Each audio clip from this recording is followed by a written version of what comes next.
पास रह जाओ मेरे साथ बेमनिया मौसम छे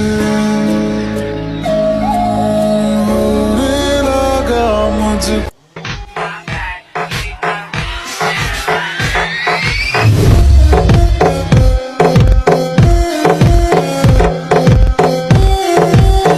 لدې کلی لکه یار نعیم ګل مروت صاحب تاسو دنیا ته څه پیغام ورکوئ؟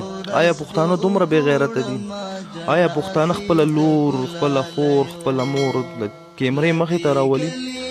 آیا پښتانه دومره کمزوری قام دی چې د هغې نونه به نن په ټیک ټاک باندې په سوشل میډیا باندې راځي او د ستا غوندې بې غیرته خلکو سره به ویډیوګانې کوي؟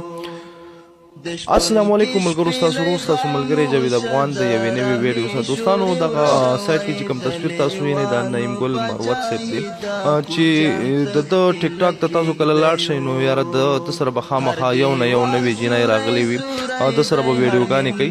نو یار زه درته وایم چې ته یو پښتون یې، ته دنیا ته څه میسج ورکول غواړې؟ یار دنیاوال به څه وایي چې پښتانه دومره بې غیرته قوم دی. هسې ته په خپل دې ګریوان کې لږ سوچ وکړه که خدای نخواسته ستا خور د ستا په ځای یو هلک سره دغسې په پارکونو کې چکرونه وایي، دغسې ویډیوګانې ورسره کوي، نو ستا په زړه به څه تېرېږي؟ آیا ته به دا ژوندی پرېږدې؟ نه، هېڅکله هم نه. که تا کې لږ هم غیرت وي، ته که لږ هم ځان ته پښتون وي، نو ته به دغه سړی ژوندی پرېنږدې. نو برای کرم د دغسې ویډیوګانو نه کوشش وکړه ځان وساته. نعیم ګل صاحب ډېر ښه شخصیت الله درکړی، نو کوشش وکړه چې د جینکو نه د دغه شیزونو نه ځان وساته.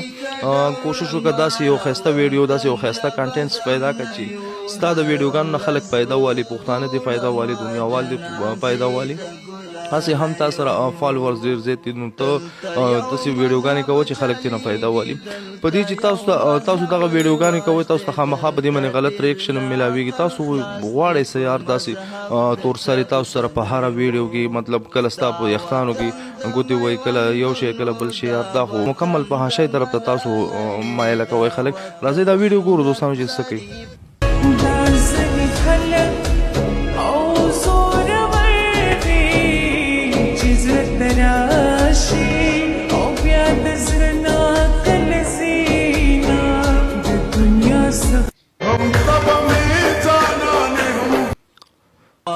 لکه دوستانو یار ومې وغوښته چې په ده باندې ویډیو وکړم. یار دا مطلب ډېر بې غیرته انسان ماته ښکاره شو، ځکه چې د پردو تور سرو سره ویډیوګانې کوي.